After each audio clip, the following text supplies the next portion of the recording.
پانی کا بند ہونا مختار کے ہوش ٹھکانے لگا دے گا. خیالی پلاؤ ہے. مختار ہر چیز کی پہلے سے فکر کر کے بیٹھا ہوا ہوتا ہے. یقیناً اس نے 1 سال کا کھانا اور پانی جمع کر رکھا ہوگا. مختار نے تم لوگوں کے ساتھ آخر کیا ہے جو تم لوگ اتنا مبالغہ کرتے رہتے ہو؟ کم و بیش 7,000 عرب و عجم افراد اس محل کے اندر موجود ہیں.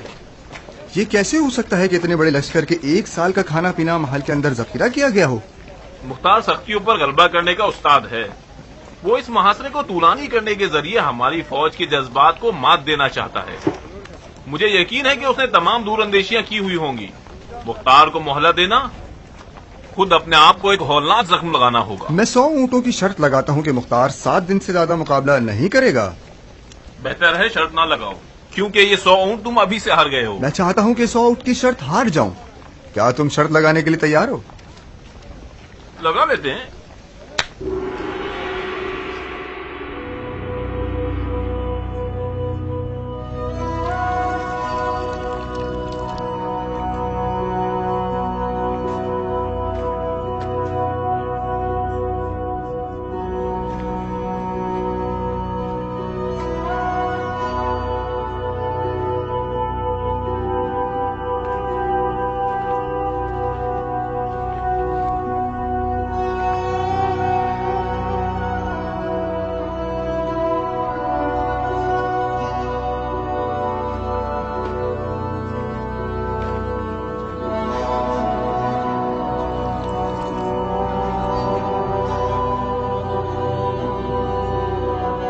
یہ تو صرف ہونٹوں کو بھگو سکتا ہے بھائی. اس پانی سے نہانا نہیں ہے بہادر. مجھے اتنا تو مضبوط ہونا چاہیے نا کہ اپنے دونوں پیروں پر کھڑے ہو کر اپنی تلوار کو سنبھال سکوں. کیا تمہیں نہیں معلوم کہ کیا ہوا ہے؟ سب معلوم ہے. بے غیرت دشمن نے ہم پر پانی بند کر دیا ہے تاکہ ہمیں تکلیف دے کر مار ڈالے. اس تکلیف کے بجائے ہم لڑ کر پانی کیوں نہیں کھلوا لیتے؟ تم ہوش میں تو ہو؟ سر اٹھا کے ذرا دیکھو دروازے کے باہر کیا عالم ہے. ہم کس طرح سے تلواروں کے سمندر پر حملہ کر کے پانی کھلوا سکتے ہیں؟ میرے لیے تلواروں کے سمندر پر حملہ آور ہو کے فخری حالت میں مرنا اس محل میں گھٹ گھٹ کر زندہ درگور ہو جانے سے کہیں زیادہ بہتر ہے. آخر یہ کیسا مقابلہ ہے؟ کس معجزے کا انتظار کیا جا رہا ہے؟ مجھے کیا معلوم. یقیناً کوئی امید ضرور ہوگی، جبھی تو یہ لوگ مقابلہ کرنے پر ضد ہیں. کوئی امید نہیں ہے، کوئی نہیں. کوفے سے موصل تک کتنے دن کا فاصلہ ہے؟ کتنے دن کا؟ 1 مہینے سے اشتر کے بیٹے کے آنے کی باتیں کر رہے ہیں یہ لوگ. آخر کہاں ہے وہ؟ اس طرح کی باتوں سے اپنے جہاد کا اجر ضائع مت کرو.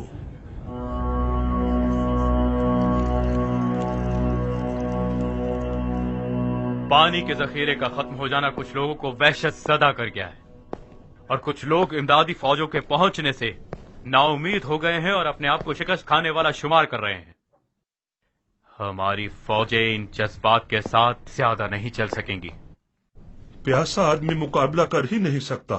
ممکن ہے کبھی بھی خود ہمارے خلاف ہنگامہ آرائی کر دے. یہ جو ذخیرہ آب ختم ہونے والا ہے، یہ ایک ناقابل انکار حقیقت ہے. ابراہیم اشتر اور جدلی کا آنا بھی احتمالی ہے، حتمی نہیں ہے.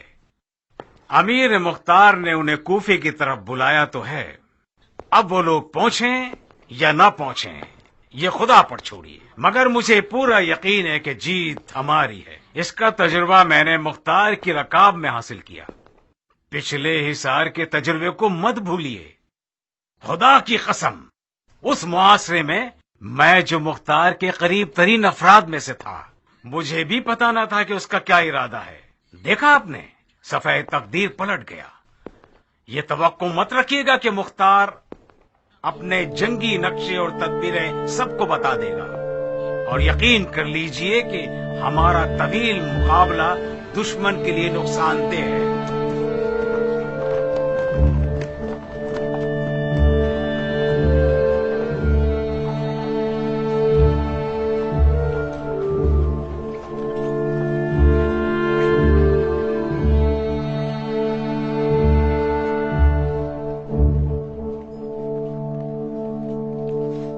ہمارے دوست اب تک شک و تردید کا شکار ہیں. آپ کے سخن کی ضرورت ہے ان سب کو.